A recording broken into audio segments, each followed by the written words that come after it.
ای اهل حرم مهر و علمدار نیامد،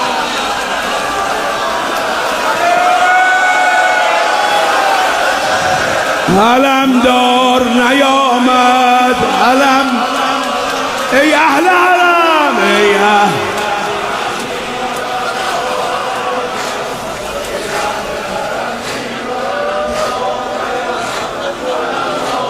سقای حسین، سقای حسین سید و سالار نیامد، سقای حسین سید و سالار نیامد، علمدار نیامد، علمدار نیامد.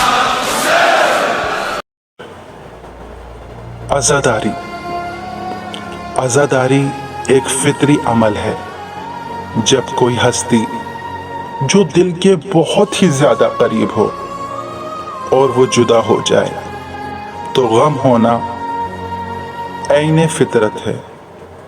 اگر وہ محبوب ہستی مقدس بھی ہو اور بقائے ایمان کے لیے اس کی شہادت واقع ہوئی ہو، اور وہ بھی اس طرح کے انسانی تاریخ میں ایسی اور کوئی مثال نہ ہو، تو اظہار غم میں اور بھی زیادہ شدت لازم ہو جاتی ہے.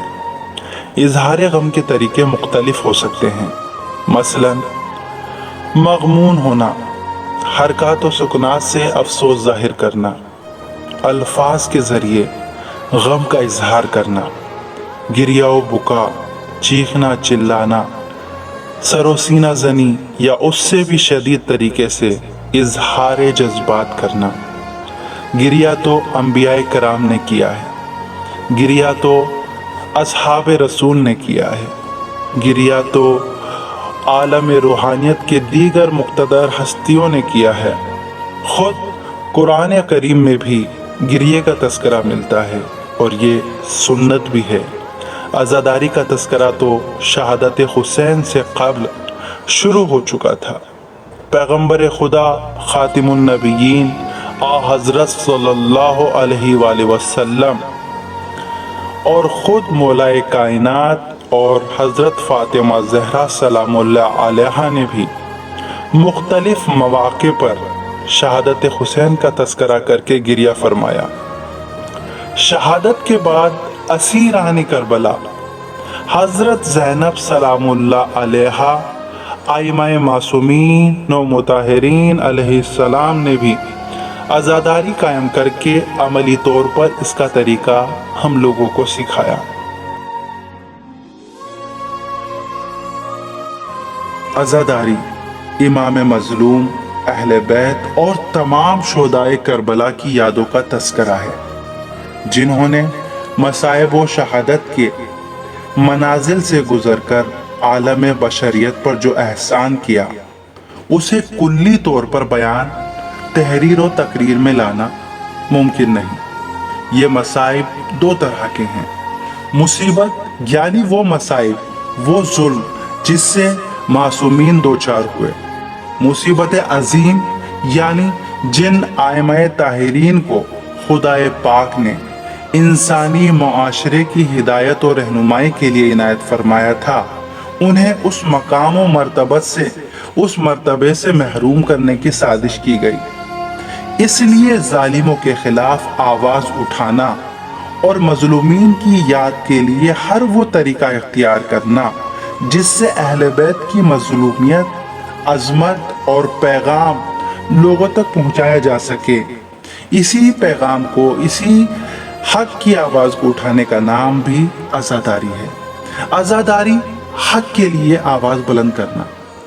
عزائے سید الشہداء دنیا میں انسان کی بیداری اور آخرت میں اس کی فلاح و نجات کی ضامن ہے.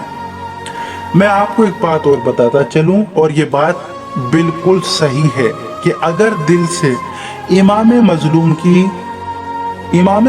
کو یاد کیا جائے تو گناہ معاف ہو جائیں گے، لیکن اس کے لیے ضروری ہے کہ ہمیں کیے گئے گناہوں سے توبہ کریں، ان کا کفارہ کریں اور آئندہ گناہ نہ کرنے کا عہد مصمم کریں. خدا نخواستہ اس کا یہ مطلب ہرگز نہیں ہے کہ ہم یہ سمجھ کر گناہ کرتے رہیں کہ گناہ تو معاف ہو ہی جائیں گے. اس لیے بدی کے راستے پر گامزن رہیں، نہیں، بالکل بھی ایسا نہ کریں، اور خود مولا سے عہد کریں، میرے مولا مجھے اتنی صلاحیت دو کہ ہم گناہوں سے لڑیں اور اس صحیح راستے کو گامزن رہیں، اس صحیح راستے کا انتخاب کریں جو آپ کا راستہ تھا۔ حضرت حسین کی شہادت کا مقصد امر بالمعروف اور نہی عن المنکر، نیکیوں کی تبلیغ اور گناہوں سے روکنا ہے۔ اس لیے یہ بے علمی کی تعلیم نہیں ہے کہ بلکہ ثواب عزاداری صرف باعمل لوگوں کے لیے ہے۔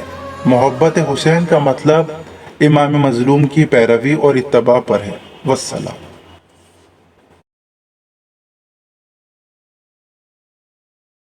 ای اہل حرام،